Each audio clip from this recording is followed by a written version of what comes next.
أما بعد فأعوذ بالله من الشيطان الرجيم بسم الله الرحمن الرحيم يا أيها النبي قل لمن في أيديكم من الأسرى إن يعلم الله في قلوبكم خيرا يؤتكم خيرا مما أخذ منكم ويغفر لكم والله غفور رحيم وإن يريدوا خيانتك فقد خانوا الله من قبل فأمكن منهم والله عليم حكيم إن الذين آمنوا وهاجروا وجاهدوا بأموالهم وأنفسهم في سبيل الله والذين آووا ونصروا أولئك بعضهم أولياء بعض والذين آمنوا ولم يهاجروا ما لكم من ولايتهم من شيء حتى يهاجروا وإن استنصروكم في الدين فعليكم النصر إلا على قوم بينكم وبينهم ميثاق والله بما تعملون بصير والذين كفروا بعضهم أولياء بعض إلا تفعلوه تكن فتنة في الأرض وفساد كبير والذين آمنوا وهاجروا وجاهدوا في سبيل الله والذين آووا ونصروا أولئك هم المؤمنون حقا لهم مغفرة ورزق كريم والذين آمنوا من بعد وهاجروا وجاهدوا معكم فأولئك منكم وأولو الأرحام بعضهم أولى ببعض في كتاب الله إن الله بكل شيء عليم صدق اللہ العظیم۔ محترم دوستو بزرگو، سورۃ انفال کا آخری رکوع آپ حضرات کے سامنے تلاوت کیا ہے۔ اللہ تعالیٰ نے پہلی آیت مبارکہ کے اندر میدان بدر میں جو کفار کے قیدی قید ہوئے تھے ان کے بارے میں کچھ ہدایات ذکر فرمائی ہیں۔ اللہ رب العزت نے ارشاد فرمایا یا ایھا النبی، اے نبی، کل لمن فی ایدیکم من الاسری، اے نبی کہہ دیجئے ان قیدیوں کو جو آپ کے قبضے میں ہے، ان یعلم اللہ فی قلوبکم، اگر اللہ تعالیٰ جانے گا تمہارے دلوں کے اندر خیرن بھلائی، یؤتکم خیرن تو دے دے گا تمہیں اس سے بہتر، مما اخذ منکم جو تم سے لی گئی ہے، وَيَغْفِرْ لَكُمْ اور اللہ تعالیٰ تمہیں بخش دے گا۔ کل کے درس کے اندر جو بات ہم نے ذکر کی تھی وہ یہاں تک ہوئی تھی، نبی کریم صلی اللہ علیہ وآلہ وسلم نے صحابہ کرام سے جو بدر کے قیدی تھے ان کے بارے میں مشورہ کیا تھا، تو مشورے کے اندر یہ بات طے ہوئی تھی کہ بدر کے قیدیوں سے جو کفار کے قیدی مسلمانوں کے ہاتھ آئے ہیں ان سے فدیہ لے کر ان کو چھوڑ دیا جائے۔ آج کی یہ جو آیت مبارکہ ہے اس کے اندر اس بات کو ذکر کیا جا رہا ہے کہ اے پیغمبر ان قیدیوں کو یہ بات کہہ دے اگر اللہ تعالیٰ نے تمہارے اندر بھلائی کو دیکھا تو جو چیز تم سے لی جا رہی ہے اس سے بہتر چیز تمہیں واپس کر دی جائے گی اگر تم ایمان لے کر آئے، اور تمہیں اللہ تعالیٰ تمہارے گناہوں کو بھی بخش دے گا۔ اب آپ حضرات غور کریں کہ بدر کے قیدیوں سے جو فدیہ لیا گیا وہ بالکل تھوڑی سی مقدار کے اندر تھا، اور مسلمانوں کا جگرہ دیکھیے، ان کا حوصلہ دیکھیے، ان کی رحم دلی دیکھیے کہ ان لوگوں نے اسلام کے خلاف کیا کچھ نہیں کیا۔ آپ اندازہ لگائیں کہ مسلمانوں کو مکہ سے نکالا، مسلمانوں کے عزیز و اقارب کو ان سے تڑوا دیا، مسلمانوں کی زمین جائیداد ان سے جو ہے چھڑوا کر انہوں نے مدینہ بھیجنے پر مجبور کر دیا، پھر مسلمانوں کے ہاتھوں وہ قیدی آئے ہوئے تھے جو چاہتے کرتے، لیکن مسلمانوں کا حوصلہ دیکھیے، رحم دلی دیکھیے، ان کی شفقت دیکھیے، نبی کریم صلی اللہ علیہ وسلم کا حوصلہ دیکھیے کہ آپ صلی اللہ علیہ وسلم اور صحابہ کرام کے مشورے سے ان قیدیوں کو تھوڑا سا فدیہ لے کر آزاد کر دیا گیا۔ حالانکہ کتنا ظلم انہوں نے کیا ہوا تھا، چاہیے تو یہ تھا کہ اگر ان کو سب کو بھی قتل کر دیا جاتا تو پھر بھی یہ جو تکلیف انہوں نے پہنچائی تھی اس کا بدلہ نہ ہوتا، لیکن پھر بھی ان کو کیا کر دیا گیا؟ آزاد کر دیا گیا۔ آزاد کرنے کے ساتھ ساتھ ایک بات اور کہی جا رہی ہے، یہ اللہ رب العزت کے رحمان ہونے پر دلالت کرتی ہے کہ اللہ تعالیٰ نے نبی کریم صلی اللہ علیہ وسلم کو یہ حکم ارشاد فرمایا کہ آپ ان قیدیوں کو کہہ دے اگر تم ایمان لے کر آ گئے، یعنی تمہارے دل کے اندر اخلاص ہوا، ایمان ہوا، تو جو فدیہ ہم نے تم سے لیا ہے اس سے زیادہ تمہیں دے دیا جائے گا اور بخشش بھی کر دی جائے گی۔ تو مفسرین فرماتے ہیں کہ یہ جو آیت مبارکہ ہے نبی کریم صلی اللہ علیہ وسلم کے چچا حضرت عباس رضی اللہ تعالیٰ عنہ کے بارے میں نازل ہوئی۔ اب وہ کیسے؟ جب بدر کے جو قیدی تھے ان سے فدیہ لیا جا رہا تھا، حضرت عباس اس وقت ایمان لے کر نہیں آئے تھے، بلکہ یہ جو ہے 7 گنا، فرمایا 700 گنا سونا لے کر آئے تھے میدان بدر کے اندر، تاکہ ان کو کفار پر خرچ کیا جائے اور مسلمانوں کے خلاف کیا ہے خرچ کیا جائے۔ اللہ تعالیٰ نے مسلمانوں کو فتح دی، مسلمانوں کو جب فتح ہوئی تو بدر کے جو قیدی آئے ہیں ان قیدیوں کے اندر حضرت عباس بھی تھے، ایمان لے کر نہیں آئے تھے۔ نبی کریم صلی اللہ علیہ وسلم نے ان قیدیوں سے فدیہ لیا، اور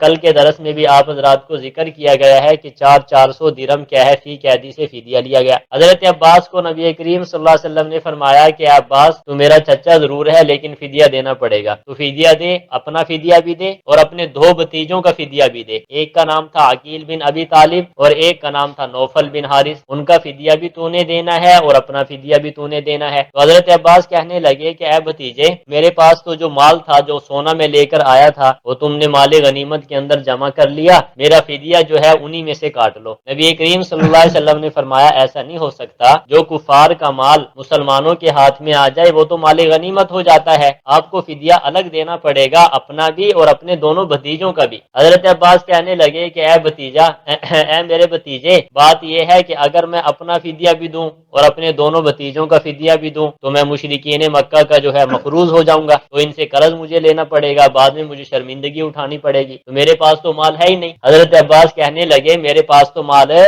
ہی نہیں۔ نبی کریم صلی اللہ علیہ وسلم نے فرمایا کہ اے چچا، وہ جو مال تو اپنی بیوی کو دے کر آیا ہے نا ام فضل کو، تو وہاں سے مجھے فدیہ دینا۔ تو کہتا ہے کہ میرے پاس کچھ نہیں، جو مال تو آتے ہوئے بدر میں آتے ہوئے اپنی بیوی ام فضل کو دے کر آیا تھا۔ تو عباس کہنے لگا کہ آپ کو کیسے پتا چلا؟ مجھے اور میری بیوی کا معاملہ تھا، رات کے اندھیرے میں نے اپنی بیوی کو یہ سارا کے سارا مال دیا ہے، تو آپ کو کس نے بتایا؟ نبی کریم صلی اللہ علیہ وسلم نے فرمایا کہ اللہ تعالیٰ نے مجھے خبر دی ہے کہ تو مال فلاں فلاں وقت میں فلاں اپنی بیوی کو دے کر آیا ہے، لہٰذا تو فدیہ ادا کر، اپنا بھی ادا کر، اپنے دونوں بھتیجوں کا بھی ادا کر۔ تو کہتے ہیں مفسرین نے لکھا ہے حضرت عباس رضی اللہ تعالیٰ عنہ اسی وقت مسلمان ہو گئے تھے، یعنی آپ صلی اللہ علیہ وسلم نے جب یہ بات اطلاع دی کہ مکہ کے اندر تم اپنی بیوی کو مال دے کر آیا اور حضور نے فرمایا کہ مجھے اللہ نے یہ بات بتائی ہے، تو یہ بات سن کر حضرت عباس کیا ہو گئے؟ مسلمان ہو گئے، لیکن اظہار نہیں فرمایا۔ اور اظہار فرمانے میں ایک حکمت تھی، وہ اظہار فرمانے میں ایک حکمت یہ تھی کہ مکہ کے اندر بہت سارے لوگوں سے، مشرکین سے انہوں نے قرض لینا تھا، تو اگر اظہار کر دیتے تو وہ قرض سایہ کے سارا کیا ہے بھائی ضائع ہو جاتا۔ بلکہ ایک روایت کے اندر آتا ہے نبی کریم صلی اللہ علیہ وسلم سے مشورہ بھی فرمایا،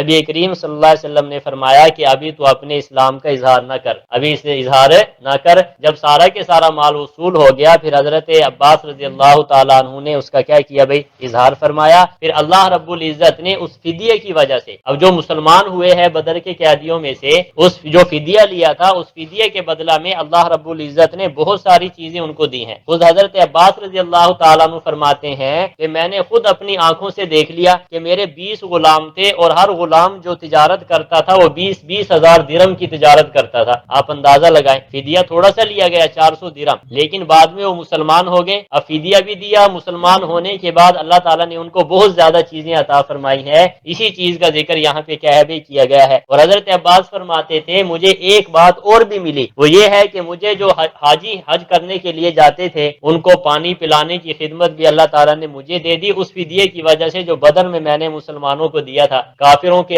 ساتھ جب میں قید ہو کر گیا تو مسلمانوں کو میں نے وہ دیا، تو اللہ تعالیٰ نے میری تجارت کے اندر بھی اضافہ فرمایا، اور کیا ہے بھائی جو کعبۃ اللہ کی خدمت تھی حاجیوں کو پانی پلانے کی وہ بھی مجھے عطا کر دی۔ تو اللہ رب العزت نے یہاں پہ اسی بات کو ذکر فرمایا ہے، یا ایھا النبی، اے نبی، کل لمن فی ایدیکم من الاسری، کہہ دیجئے ان قیدیوں کو جو آپ کے قبضہ میں ہے، ان یعلم اللہ فی قلوبکم، اگر اللہ جانے گا تمہارے دلوں کے اندر خیرن، بھلائی، خیر سے مراد کیا ہے؟ ایمان، یؤتکم خیرن، تو دے دے گا تمہیں اس سے بہتر، مما اخذ منکم، جو تم سے لیا گیا ہے، ویغفر لکم، اور اللہ تعالیٰ تمہیں کیا ہے بھائی بخش دے گا، واللہ غفور الرحیم، اللہ تعالیٰ بخشنے والے بھی ہیں اور رحم کرنے والے بھی ہیں۔ اب یہاں پہ ایک شبہ پیدا ہوا، وہ شبہ یہ پیدا ہوا کہ جب بدر کے قیدیوں کو آزاد کر دیا گیا، آزاد کرنے کے بعد صحابہ کرام کے دل میں ایک وسوسہ پیدا ہوا کہ یہ دوبارہ مکہ میں جا کر دوبارہ مضبوط ہو کر ہم پر کیا کریں گے بھائی؟ حملہ کریں گے اور ہمارے اس کے اندر کیا کریں گے؟ خیانت کریں گے۔ اللہ تعالیٰ نے اگلی آیت مبارکہ کے اندر اس شبے کو دور فرمایا ہے، فرمایا کہ وَإِن يُرِيدُوا خِيَانَتَكَ،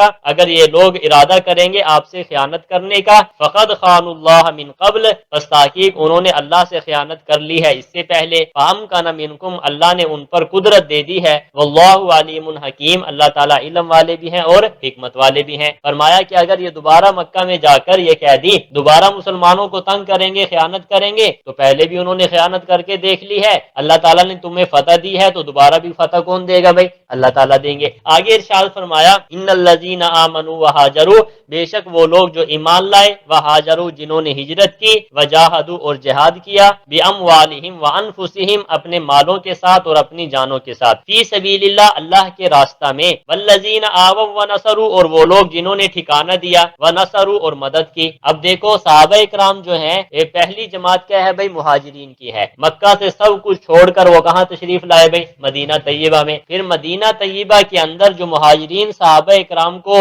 مدد کی اور ان کا تعاون کیا، وہ کنہوں نے کیا؟ انصار مدینہ نے۔ انصار کا معنی کیا ہوتا ہے بھائی؟ مددگار۔ نبی کریم صلی اللہ علیہ وسلم نے جب مہاجرین مدینہ میں تشریف لائے تو مہاجرین اور انصار کے درمیان مواخات کو قائم فرمایا، بھائی چارگی کو قائم فرمایا، حتیٰ کہ روایات کے اندر یہاں تک آتا ہے کہ مہاجرین جب مدینہ میں تشریف لائے تو انصار مدینہ کی زمینیں تھی، ان کے باغات تھے، کھجوروں کے درخت تھے، انہوں نے آپس میں مشورہ کیا کہ ہم ایسا کرتے ہیں کہ اپنے بھائی کو، یعنی جس مہاجر کو جس انصار کا کیا بنایا گیا تھا بھائی، مشورہ یہ کیا کہ ہم یوں کرتے ہیں آدھی زمین اور آدھے باغات ہمارے ہیں، آدھی زمین اور آدھے باغات کن کے ہیں بھائی؟ مہاجرین کے بھائی کے ہیں۔ یعنی یہ انہوں نے آپس میں کیا کیا بھائی؟ مشورہ کیا کہ اپنی آدھی زمین ہم اپنے مہاجر بھائی کو دیتے ہیں۔ تو یہ مشورہ کرنے کے بعد نبی کریم صلی اللہ علیہ وسلم کے پاس تشریف لائے، آ کر کہنے لگے کہ اللہ کے نبی، ہم انصار نے یہ مشورہ کیا ہے کہ آدھی زمین آدھے باغات مہاجر بھائی کو دیں گے اور آدھے ہمارے ہیں، وہ اپنی محنت کریں ہم اپنی محنت کریں۔ نبی کریم صلی اللہ علیہ وسلم نے فرمایا کہ جو مہاجر صحابہ ہیں نا، جو مکہ سے آئے ہیں، یہ تو تاجر تجارت کرنے والے ہیں، ان کا پیشہ کیا ہے بھائی؟ تجارت، کیونکہ مکہ کے اندر جو ہے وہ کھیتی باڑی نہیں تھی، ساری جو زمین پتھریلی تھی، وہاں کھیتی باڑی کا نظام نہیں تھا، اور مدینہ کے اندر لوگ کیا کرتے تھے؟ کھیتی باڑی کرتے تھے۔ سرور کائنات صلی اللہ علیہ وسلم نے فرمایا کہ یہ مہاجر جو آپ کے بھائی ہیں، یہ کھیتی باڑی کو تو جانتے ہی نہیں ہے، نہیں ان کو معلوم ہی نہیں ہے کیسے چیز کو کاشت کرنا ہے، کیسے باغات کو پانی دینا ہے، تو یہ تو تاجر تجارت سے جو پیشہ ہے اس سے تعلق رکھنے والے ہیں۔ وہیں پر انصار صحابہ نے یہ بات ارشاد فرمائی، فرمانے لگے کہ اللہ کے نبی، ہم اپنی کھیتیوں کو پانی بھی خود دیں گے، باغات کو پانی بھی خود دیں گے، لیکن جو پھل آئے گی وہ ہم آدھا آدھا کر لیں گے۔ کتنی قربانی ہے انصار صحابہ اکرام رضوان اللہ تعالی علیہم اجمعین۔ فرمایا سارا کام ہم خود کریں گے لیکن اپنے مہاجر بھائی کو آدھا دے دیں گے۔ اگر یہی جذبہ آج مسلمانوں کے اندر پیدا ہو جائے تو ہر قسم کا اختلاف ختم ہو سکتا ہے، کہ ہر آدمی یہ سوچے کہ میری قربانی لگ جائے دوسرا بچ جائے۔ صحابہ اکرام میں آپ واقعات پڑھتے ہیں نا، وہ ایک جنگ کے اندر 3 صحابہ اکرام کیا ہوئے بھائی؟ زخمی ہو گئے، ایک نے پانی مانگا، پھر دوسرے نے، پھر تیسرے نے، واقعہ آپ نے سنا ہے۔ اب صحابہ اکرام کے اندر یہ جذبہ موجود تھا کہ میری وجہ سے دوسرے کو تکلیف نہ ہو، میں تکلیف برداشت کر لوں، میرے بھائی کو تکلیف نہ ہو۔ آج اختلافات کیوں ہیں؟ آپ دیکھیں کہ گلی کے اندر ایک پڑوسی پانی بند کرتا ہے، دوسرا کر دیتا ہے، تیسرا کر دیتا ہے، وہ تکلیف پھر کیا ہے؟ پورے شہر کو ہوتی ہے۔ یہ اپنے اندر جذبات ہمیں صحابہ والے پیدا کرنے پڑیں گے کہ ہر کوئی بھائی چارگی کا مظاہرہ کرے، ہر کوئی اپنے آپ کو جان دینے کا مظاہرہ کرے اور دوسرے کو تکلیف نہیں ہونی چاہیے۔ ہمارے اکابرین رحمہ اللہ تعالی، ان کے اندر بھی یہ جذبہ موجود تھا۔ مجھے ایک واقعہ یاد آتا ہے، حضرت مولانا مفتی محمد شفیع صاحب رحمۃ اللہ علیہ، جنہوں نے معارف القرآن لکھی ہے، مفتی محمد تقی صاحب کے والد، فرماتے ہیں مفتی تقی صاحب کہ ایک مرتبہ ہمارے والد محترم جو ہے رمضان المبارک میں بیمار ہو گئے، سخت بیمار ہوئے، تو مفتی صاحب فرماتے ہیں تقی صاحب مجھے بلایا، کہنے لگے کہ بیٹا دعا کرو اللہ مجھے رمضان کے اندر موت نہ دے۔ رمضان المبارک گرمیوں کے موسم میں تھا، فرمانے لگے کہ مجھے اللہ تعالیٰ رمضان کے موسم میں کیا ہے بھائی؟ زمانے میں موت نہ دے۔ مفتی تقی صاحب فرماتے ہیں کہ میں نے کہا ابا جان، ساری دنیا تو دعا کرتی ہے کہ ہمیں رمضان میں موت آ جائے، اور آپ فرماتے ہیں مجھے رمضان میں موت نہ آئے۔ تو مفتی محمد شفیع صاحب رحمۃ اللہ علیہ فرمانے لگے بیٹا بات تو یہی ہے کہ رمضان میں موت آنی چاہیے، لیکن چونکہ میرے مریدین، معتقدین اور شاگرد بہت زیادہ ہے، اگر میں فوت ہو گیا تو میرے جنازے میں شرکت کرنے کے لیے ان کو روزے کے ساتھ تکلیف اٹھانا پڑے گی، میں نہیں چاہتا کہ میری وجہ سے کسی دوسرے کو تکلیف ہو۔ آپ اندازہ لگائیں کتنی بات ہے بھائی، بات سمجھ آ رہی ہے نا؟ تو یہ جذبہ کن کے اندر تھا بھائی؟ صحابہ اکرام کے اندر تھا۔ تو اللہ رب العزت نے یہاں پہ اسی بات کو ذکر کیا، والذین آووا ونصروا، وہ لوگ جنہوں نے ٹھکانہ دیا اور مدد کی۔ ان سے کون مراد ہے بھائی؟ انصار صحابہ رضوان اللہ تعالی علیہم اجمعین۔ اولئک بعضهم اولیاء بعض، ان کا بعض کا دوست ہے۔ والذین آمنوا ولم یہاجروا، اور وہ لوگ جو ایمان لائے اور انہوں نے ہجرت نہیں کی، مالکم من ولایتہم، تمہارے لیے ان کے لیے کوئی ولایت نہیں ہے کچھ بھی، حتی یہاجروا، یہاں تک کہ وہ ہجرت کر کر لیں، یہاں تک کہ وہ کیا کر لیں بھائی ہجرت۔ یہاں پہ اللہ رب العزت نے ولایت کا مسئلہ بھی ذکر فرمایا ہے۔ یہاں پر ایک بات سمجھ لیں کہ ایک آدمی کافر ہے اور اس کے رشتہ داروں میں سے کوئی مسلمان ہے تو وہاں پہ وراثت جاری نہیں ہوتی۔ مثلا باپ مسلمان ہے، بیٹا کافر ہے، تو بیٹے کی وراثت باپ کو نہیں ملے گی، باپ کی وراثت بیٹے کو نہیں ملے گی۔ اسی طریقے سے اگر جو ملک الگ الگ ہیں، دار الگ الگ ہیں، جس کو دار کہا جاتا ہے اختلاف دارین، کہ ایک بیٹا ایسا ہے جو دارالحرم میں رہتا ہے مسلمان، اور ایک کیا ہے باپ کہاں رہتا ہے دارالاسلام میں، مسلمان ملک کے اندر، فرمایا کہ ان میں سے اگر کوئی ایک فوت ہو جائے پھر بھی وراثت جاری نہیں ہوگی۔ یہاں پہ بھی اسی مسئلے کو ذکر فرمایا ہے۔ وہ لوگ جنہوں نے ہجرت نہیں کی ہے مسلمان، وہ لوگ جنہوں نے ہجرت نہیں کی وہ ہیں کیا ہے بھائی مسلمان، مکہ میں موجود تھے اور ان کے جو رشتہ دار ہیں وہ مدینہ میں آ گئے۔ اب وہ بھی مسلمان ہیں، مدینہ والے، مکہ والے بھی مسلمان ہیں، لیکن فرمایا کہ ان کا آپس کے اندر وراثت نہیں چلے گی کیونکہ وہ دارالحرم میں رہتے ہیں اور یہ دارالاسلام میں رہتے ہیں۔ بات سمجھ آ رہی ہے؟ اس مسئلے کو اللہ رب العزت نے یہاں پہ کیا کیا ہے، ذکر کیا ہے۔ اور جو مہاجر آئے تھے یہاں مدینہ طیبہ میں، انصار کی وراثت مہاجرین کو ملتی تھی، مہاجرین کی وراثت کن کو ملتی تھی بھائی انصار کو ملتی تھی۔ یہ مسئلہ بھی اس وقت تھا جو سرور کائنات صلی اللہ علیہ وسلم نے ذکر فرمایا تھا۔ تو آگے ارشاد فرمایا وَإِنِ اسْتَنْصَرُوكُمْ، اگر وہ تم سے مدد طلب کریں دین کے معاملہ میں، فَعَلَيْكُمُ النَّصْرُ إِلَّا عَلَىٰ قَوْمٍ، تمہارے ذمے مدد کرنا ہے مگر ایسے لوگوں کے خلاف، قوم بینکم وبینہم میثاق، تمہارے اور ان کے درمیان عہد ہے، واللہ بما تعملون بصیر، اللہ تعالیٰ تمہارے عملوں کو دیکھنے والا ہے۔ جو لوگ مکہ میں ہیں مسلمان ہیں، وراثت تو ان میں جاری نہیں ہوگی، لیکن اگر وہ کوئی مدد طلب کریں تو مسلمانوں کا حق ہے ان کے ساتھ کیا کرنا بھائی مدد کرنا۔ والذین کفروا بعضهم اولیاء بعض، وہ لوگ جنہوں نے کفر کیا وہ بعض کے وارث ہیں۔ الا تفعلوه تکن فتنة فی الارض، اگر تم یہ کام نہیں کرو گے تو علاقے میں فتنہ ہو جائے گا، وفساد کبیر، اور بہت بڑا فساد ہو جائے گا۔ مسلمان جو مکہ میں رہتے ہیں مدینہ والے اگر ان کا مدد نہیں کریں گے تو فتنہ بڑھ جائے گا، تو مدینے والوں کا حق یہ ہے کہ مکہ والوں کی کیا کریں بھائی مدد کریں، جس کی وجہ سے فتنہ بالکل کیا ہو جائے ختم ہو جائے، لیکن وراثت جاری نہیں ہوگی، وراثت جاری نہیں ہوگی۔ آج بھی جو ہے یہی مسئلہ ہے کہ اگر ایک شخص جو ہے دارالحرم میں رہتا ہے، بے شک رشتہ دار ہے مسلمان ہے، اور ایک دارالاسلام میں رہتا ہے، تو اگر ان میں سے کوئی ایک کا انتقال ہو جائے وراثت کیا ہے آج بھی جاری نہیں ہوگی۔ اسی طریقے سے قاتل اور مقتول کی وراثت جاری نہیں ہوتی۔ ایک اگر لڑکا ہے اگر خدا نہ خواستہ اپنے باپ کو قتل کرتے تو باپ کی وراثت میں سے ان کو حصہ نہیں ملے گا، یہ وراثت بالکل جاری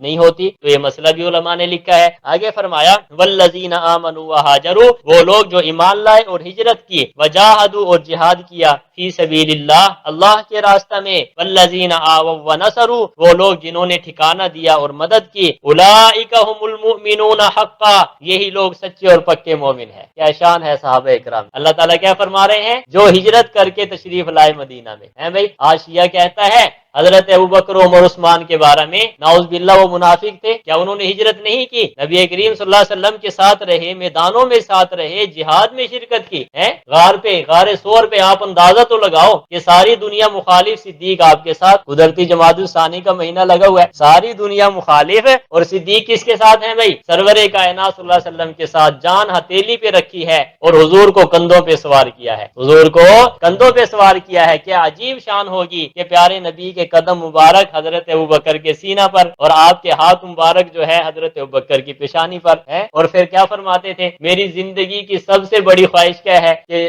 آنکھیں میری ہو چہرہ حضور کا ہو، اللہ نے اس خواہش کو پورا فرما دیا ہے۔ غار سور کے اندر کیا ہے بھائی رج رج کے سرور کائنات صلی اللہ علیہ وسلم کو دیکھا ہے، اور آپ کی وجہ سے کتنی تکالیف برداشت کی، آپ اندازہ تو لگائیں کہ سارے کے سارے گھرانہ مسلمان ہو گیا، تو پھر بھی وہ لوگ کہتے ہیں، اللہ کا قرآن کیا کہتا ہے، اولئک هم المؤمنون حقا، پکے سچے مومن ہیں بھائی صحابہ اکرام، چاہے مہاجر ہوں چاہے کیا ہوں بھائی انصار مدینہ ہو۔ ہم اہل سنت والجماعت کا عقیدہ یہی ہے کہ تمام صحابہ اکرام عادل ہیں، جنتی ہیں، رضی اللہ عنہم ورضوا عنہ۔ پھر وہ پیش کرتے ہیں صحابہ کی لڑائی کہ حضرت علی کی اور حضرت معاویہ رضی اللہ تعالیٰ عنہ کی لڑائی ہوئی، حضرت عائشہ کے ساتھ لڑائی ہوئی۔ ہمارے استاد محترم نے بڑی پیاری بات ارشاد فرمایا جب چھوٹوں کی لڑائی ہو تو فیصلہ بڑے کو کرنا چاہیے چھوٹے کو؟ بتائیں، گھروں میں جو دو بھائیوں میں لڑائی ہو جائے تو فیصلہ والدین کرتے ہیں نا، چھوٹا بھائی تو فیصلہ نہیں کرتا نا۔ محلے میں لڑائی ہو جائے تو فیصلہ بڑا ہی کیا کرتا ہے۔ صحابہ کرام کے اندر جب اختلاف ہوا تو فیصلہ کس نے کرنا ہے؟ اللہ اور اللہ کے رسول نے کرنا ہے، میں نے اور آپ نے نہیں کرنا۔ ان عظیم ہستیوں نے حضور کے چہرے کو دیکھا، حضور کو نماز پڑھتے دیکھا، حضور پر قرآن مجید اترتے دیکھا ہے بھائی۔ تو جب فیصلہ اللہ نے فرما دیا اولئک هم المؤمنون حقا، پکے اور سچے مومن ہیں، پکے اور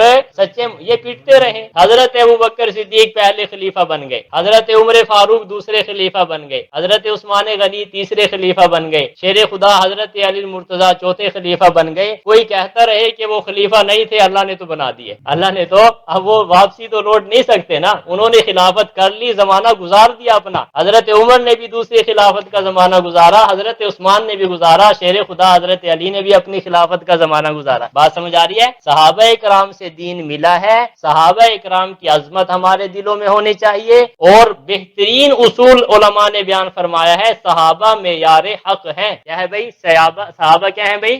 میرا عقیدہ سمجھے، صحابہ کیا ہے؟ معیار حق۔ کیا مطلب؟ اگر کسی کے بارے میں دیکھنا ہو کہ یہ حق جماعت ہے یا غیر حق ہے تو دیکھ لو صحابہ کرام کی نقش قدم پر چلتا ہے یا نہیں چلتا، فیصلہ ہو جائے گا۔ حق کا معیار کون ہے بھائی؟ جماعت صحابہ۔ حق کا معیار کون ہے بھائی؟ جماعت صحابہ۔ اللہ تعالیٰ کیا فرما رہے ہیں؟ اولئک هم المؤمنون حقا، فرمایا یہی لوگ پکے اور سچے مومن ہیں۔ یہی لوگ کیا ہیں بھائی؟ پکے اور سچے مومن ہیں۔ لہم مغفرۃ ورزق کریم، ان کے لیے مغفرت بھی ہے اور رزق کریم بھی ہے، عزت والا رزق بھی ہے، اور ان کے لیے کیا ہے بھائی؟ اگر ان میں کوئی اونچ نیچ ہو گئی تو اللہ نے مغفرت کا اعلان فرمایا ہے نہیں فرمایا؟ تو اہل سنت والجماعت کہتے ہیں انبیاء کرام علیہم السلام معصوم ہیں، صحابہ کرام محفوظ ہیں۔ معصوم کسے کہتے ہیں؟ نبی سے کوئی کسی قسم کی غلطی نہیں ہو سکتی۔ بات سمجھ آ رہی ہے؟ فرمایا نبی سے کوئی گناہ اور غلطی نہیں ہو سکتی، اور صحابہ اکرام محفوظ ہیں۔ محفوظ کا مطلب یہ ہے کہ اگر ان سے غلطی ہوئی تو اللہ نے اس غلطی کو نام اعمال میں رہنے نہیں دیا، بلکہ ان کے نام اعمال کو محفوظ کر لیا، اور ہم تک دین پہنچانے کے لیے اللہ نے صحابہ اکرام رضوان اللہ تعالی علیہم اجمعین کی قربانیوں کو قبول فرمایا ہے کہ نہیں؟ ایسے بھائی آگے ارشاد فرمایا اس عقیدے کو اپنے سے پلے سے باندھ لو، اور اپنے بچوں کو صحابہ اکرام کے فضائل سنایا کریں، ان کے بارے میں عقیدہ سمجھایا کریں، فتنوں کا دور ہے۔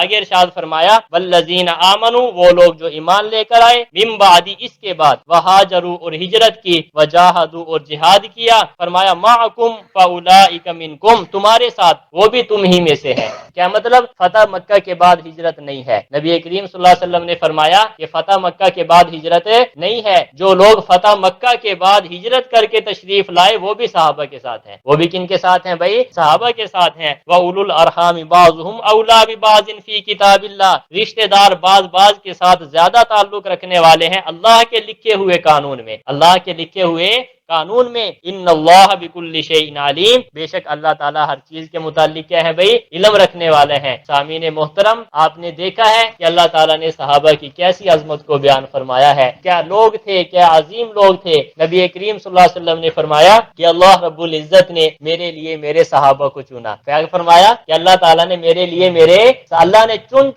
کے نبی کریم صلی اللہ علیہ وسلم کو صحابہ اکرام عطا فرمائے۔ ہم اہل سنت والجماعت ہیں، ہمارا عقیدہ یہی ہے کہ تمام صحابہ اکرام جنتی ہیں، تمام صحابہ اکرام عادل ہیں، انہوں نے حضور کے چہرے کو دیکھا، آپ صلی اللہ علیہ وسلم پر ایمان لائے، آپ کے صلی اللہ علیہ وسلم پر ایمان لانے کے بعد انہوں نے سب کچھ پیش کیا صحابہ اکرام نے حضور پر۔ تو ہمارے دلوں کے اندر بھی صحابہ کی کیا ہونی چاہیے بھائی؟ عظمت ہونی چاہیے۔ اور فرمایا، ایک روایت کے اندر فرمایا سرور کائنات صلی اللہ علیہ وسلم نے اذا رأیتم الذین یسبون اصحابی فقولوا لعنۃ اللہ علی شرکم، جب تم ایسے آدمی کو دیکھو جو میرے صحابہ میں سے کسی ایک صحابی کو برا بھلا کہتا ہے تو کیا کہو؟ لعنۃ اللہ علی شرکم، فوراً بھیج دو کہ اللہ تجھ پر کیا بھیجے بھائی؟ لعنت بھیجے۔ تو میرے دوستو، ہمیں سمجھنا چاہیے صحابہ کی قربانیاں، ان کی عظمتیں، آج ہم مسلمان ہیں تو صحابہ کی قربانیوں کی وجہ سے ہیں۔ آج اسلام کے جو پودے کے اندر خون لگا ہے وہ جماعت صحابہ کا ہے۔ اللہ رب العزت ہمیں صحیح معنوں میں اہل سنت والجماعت کے عقائد و نظریات سمجھنے کی اور اس پر قائم و دائم رہنے کی توفیق عطا فرمائے، اور صحابہ اکرام جیسی محبت اور عظمت ہمیں بھی عطا فرمائے۔ وآخر دعوانا الحمدللہ رب العالمین۔